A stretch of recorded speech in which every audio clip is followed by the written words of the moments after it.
You're interested in comic book conservation, please join us on Facebook at the Comic Book Conservation Community, where we have a gathering of experts in the industry, and you can ask all of your questions that you need to know about what you need to do to conserve and preserve these beautiful works of art.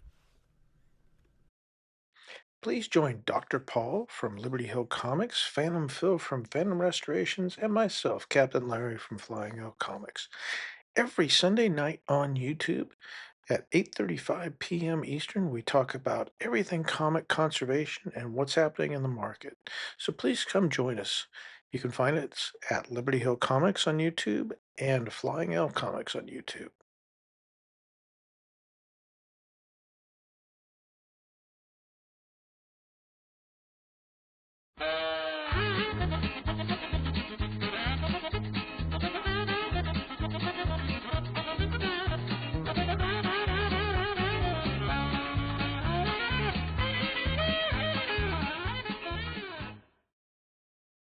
So now that our cover wrap is complete and dried off, we can take a quick look at it here.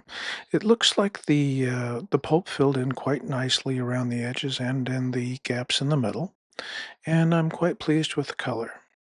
So moving on to here, let's take a closer look at it. Now, we have this full split down the cover. You can see it from the back side here. Runs the full length. The cover is basically split in half. This was most likely caused by a string that they used to tie the bundles together. Now, looking at the front side of the cover, we can see the same split. It it does show. There's nothing you can do about it. We managed to basically keep it bonded together and still in one piece. So I'm happy with it. There's a slight gap right there, but we can go ahead and fill that in and reinforce it with some Japanese paper later on. Now, looking at the top here, and let's look at the center spine. Everything filled in quite nicely. There are some pieces that did loosen up. And the brown staining, that's just something that we're not going to be able to deal with. It's just embedded into the cover, most likely from tape that was on the spine. Now, looking at the interior wraps themselves, let's take a closer look. Now, looking at this, it looks quite nice, but let's take a look at the spine and the staples. One thing you'll notice here, the staples are a little bit pulled inward. That's something we're going to have to go ahead and address. But a bigger thing is right here. You can see as we wiggle the spine back together, these are splits that run through the entirety of the book. So all of these splits are going to be in every single wrap, and we're going to have to go ahead and reinforce that. The staples themselves look in relatively good shape, so I'm pleased with that. And then we have this bottom corner split, so that that's going to go ahead and stay. Now, looking at the top here and overall color, there's a little bit of a stamp up here at the top. We're going to leave that. That's just part of the history of the book. So looking at the colors on the interior here, everything really shows nicely. It's not too dirty of a book, so I'm pleasantly pleased. So let's go ahead and see if we can find the center section and check out the condition of that interior center wrap so we can take a look at the page quality there, see if the staple is pulled out. But overall, I'm really pleased looking at this book. I mean, look at these colors. The reds and the blues just pop. So here's our center section. So let's hold it up and take a closer look here. Staples look really good. We do have the wrinkles up here at the top of the page, but we can address that. Once these wraps are pressed flat, all those wrinkles up there are going to go away. And that wasn't part of the manufacturing process, but what it was part of the folding process. So when the wraps were folded, there was some stuff that got crunched in, and this is actually quite common, unfortunately, for some of the manufacturing processes. So overall, I mean, this book, it just really shines color-wise. I think what we're going to do, I'm not going to do blue light on this. I'm just going to go ahead and clean all the wraps and see where we go from that. So for right now, let's go ahead and move forward, and let's go ahead and start our disassembly process.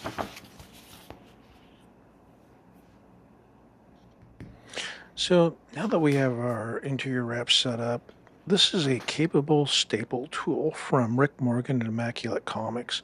You can go over and visit his website. He has some really great tools. So we'll be using this to manipulate the staples and not do any damage to the book.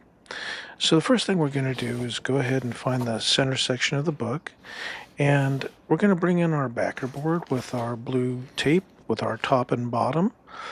So this is how we're going to keep the staples oriented for reassembly later on. So we've got our top staple here. Let's go ahead and bring in our tool. And we're going to be very careful on how we remove these, because the biggest thing, we don't want to cause any more damage to the paper, because this looks like a really good piece right now. There's no damage to the paper. Now remember, these staples went in straight and completely pierced the paper. So what we're going to do is, rather than bring them up to a 90-degree angle, because if we do that, you're going to go ahead and start stretching and tearing the hole, both vertically and possibly horizontally. So I'm going to hold it in position. We're going to go ahead and carefully rotate these edges up. Now, when I say I'm going to rotate them not to 90 degrees, but someplace around 70 degrees, maybe 80 degrees. They're just slightly off, as you can see from the shadows here. Now, the next thing you're going to do, or I'm going to do, I should say, is I'm going to just try to carefully keep everything oriented, and I'm going to stick my hand on the underside and support the staple as we push it through. Now, as you can see from the angle here, I'm going to go ahead and push on the top. And as I do this, I've got a grip on it from the back side. And what I'm going to do here is I'm going to rotate the staple 90 degrees, and then I'm going to turn it and carefully pull it up through that hole. That way we're not damaging any of the other paper on the wrap. And there you have it. So that first staple's out, and as you can see, there's no damage to the hole. We do have our witness lines there, which is something we want to go ahead and keep for when we reinsert the staple into the page. Now, if you look on the back side here, you can see where it was pressed in, and there is some damage to the paper here. So what we'll do later on is we'll reinforce this area from the back side. Okay, so we've got our piece of tape. We're going to go ahead and pull this back. And we'll take that first staple, and we're going to go ahead and stick it underneath the T, and we'll keep it in the correct orientation as it came out of the book. This is extremely important when we do the reinsertions.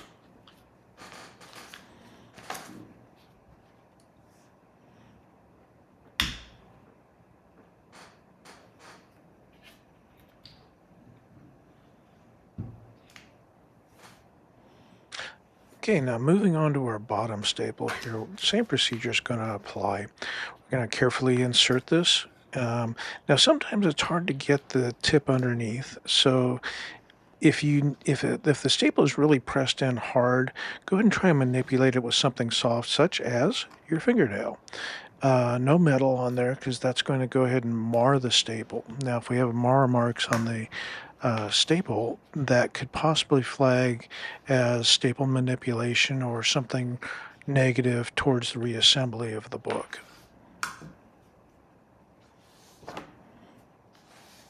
So again, I'm going to go ahead and put my hand underneath this, and we're going to push on that leg, the top leg of the staple, and very carefully rotate it around. And once again, we don't want to tear this paper. Force it up and rotate it 90 degrees, and just pull it the rest of the way through.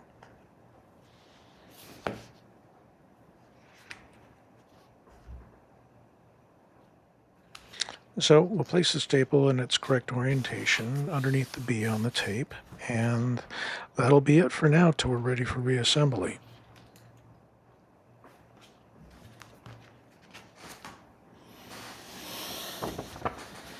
Okay, so let's take a look at these staple holes. Now this bottom staple hole, you can see it's really pulled in. That's just over time it's been crushed, and that's something we're going to have to address when we reinforce that wrap. So let's go ahead and separate this wrap from the rest of them and take a closer look.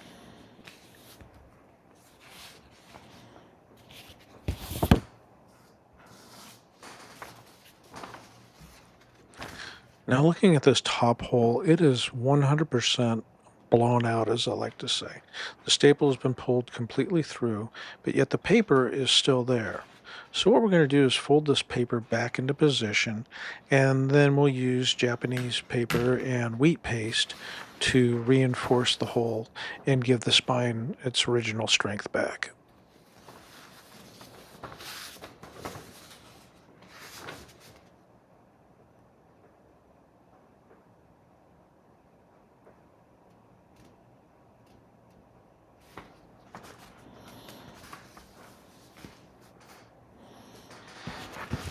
So looking at the page 3 wrap, we'll see how this looks. The damage has still got that staple impression in it, so we'll have to address each one of these. So let's go ahead and move forward and just look at the center wrap here. Go ahead and pull this up. This is probably the most important wrap because this is really the one that holds everything together. So looking at this, the staple lines are there for the witness marks. However, the staple was not pulled through, which is a real benefit for us.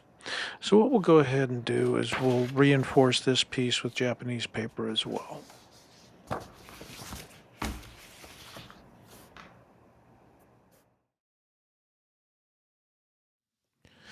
Okay, we're back with Our Planet Comics number 57.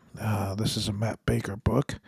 So the cover was in 2 halves, and we filled in the splits here. This is all leaf cast in. It's got good texture, everything, and it came out pretty well for all things considered, missing pieces and split in half. Now, on the interior, as pointed out before, we have this split. We filled it in with the leaf cast, then reinforced it with Japanese paper and wheat paste. Also, over here, we had a full cover split through here. This is probably an original binding strap when they dropped the comics off at the newsstand. They used a plastic strap to, really cinch them down. So that may be from that. But anyway, that's not why we're here. I'll set this off to the side.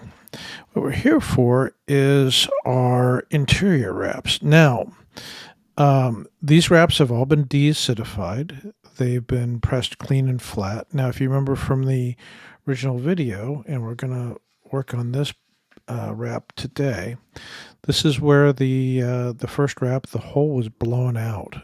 We saw this here. Now the paper has been folded back in and pressed into shape. So what we're going to do is reinforce the spine here. So let's go ahead and set these other wraps aside, and we're going to bring in our light table. So this is kind of an invaluable tool to have in your repertoire of things while working on comics. If you're looking for this particular light table, it's very inexpensive on Amazon. If you follow the link to my website, it'll take you right to this exact one. Okay, so looking at this, we can see all of our different places here. This is our blown out staple. Let me drop this back down to the lowest level here. It might be easier to see. So we have the blown out staple. Now what you see here and here and here and here, and this is the other staple holes here, and they're all splits. So remember from the original video, I took the book and rolled it back and forth. All of the wraps, they all had the same split. So what we're going to do here is when working on the wraps, we don't want them to really be seen the repairs. So we'll come over here to the back side and we'll fix this staple hole here. Well, we're going to take Japanese paper and wheat paste, put it over the top, and then I'll put a small strip over each one of these, and again over the staple hole to reinforce it. So being this is the first wrap, or primary wrap as I like to call it, this is the one that really holds all of the other wraps together. Now, you notice after the cleaning, it doesn't have that same brown tint to it. It's got a nice creamy beige color to it. And take a look at the colors. All the whites are clean. The colors just pop, bright reds.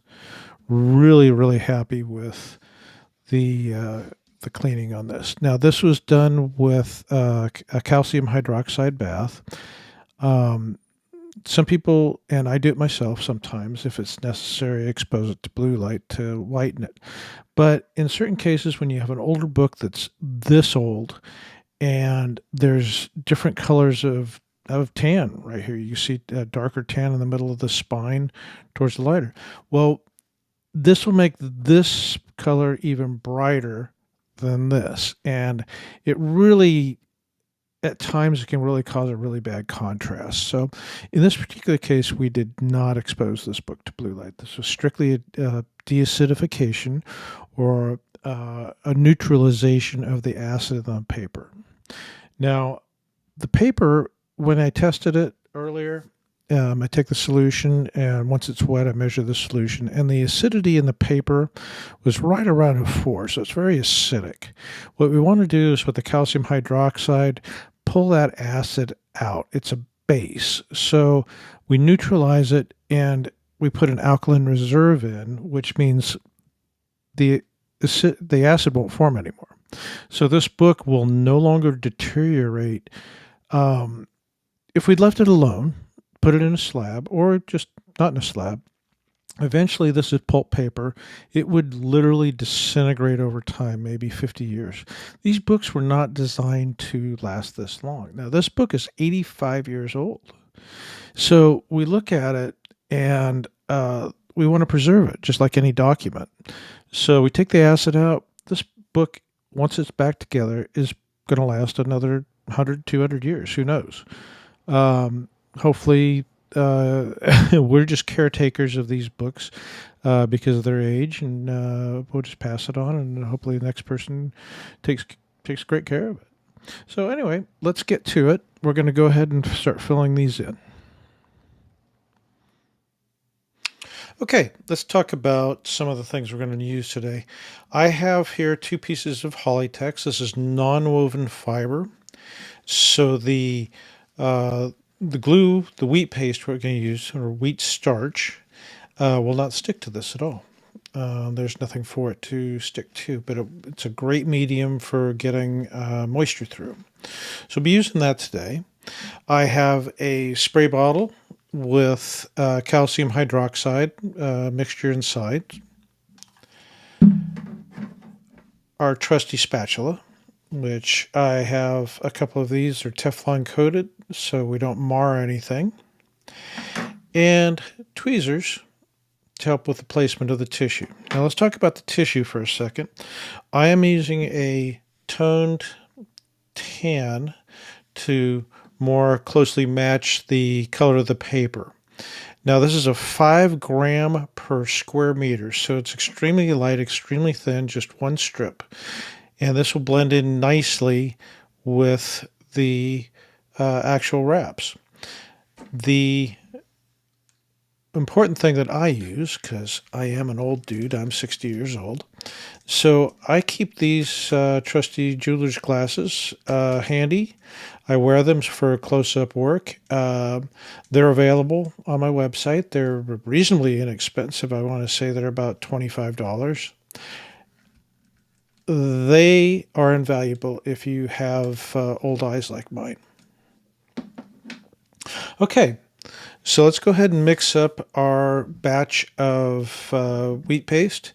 Now, it's very important with the wheat paste that it be applied with a brush warm. And when I say warm, 130 degrees is perfect. As it cools, it starts solidifying very, very rapidly. So we have to be very careful to work quickly. So what I'm going to do before we get started is I will go ahead and tear out some of these pieces and get them prepped. for laying down on the actual wrap. Okay, so what we've got here, now you notice there's this little notch here at the bottom and at the top. That's from when the comic book is folded and closed, and you have rounded corners, so those corners are actually missing. Are we going to fill those in? No, because we can reinforce this, which we will do, but then I'm going to take a scalpel and notch this out so it doesn't tear any further. However, anything that is put in here in these gaps might be construed as fill by CGC, and we don't want that because what we're going for is a conserved book. So now let's take a look at our Japanese paper. So we're just going to cut out a section. Now, one thing I want to show you here, let me bring in our other camera.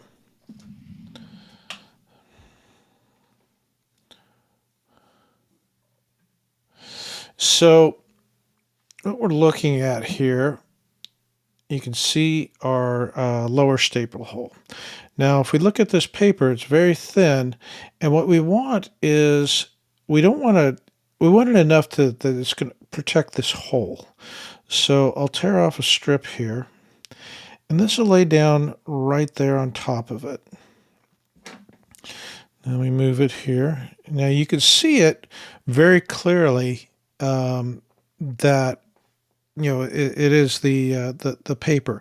Now what we want to do once we get the wheat paste made is we're going to paint that on there and that will bond this piece to the paper and it will be virtually invisible. So put another one right there. And we are looking at the front side of the book. I should have prefaced that. I am not going to put these on the front side of the book, just to be clear. I'm just using this for reference. So these are what the pieces look like. They're nice and thin. You can make them even thinner, which I may do just because we don't need a big fat piece like that over this tear. We just need maybe half the width, and then we'll brush it in there.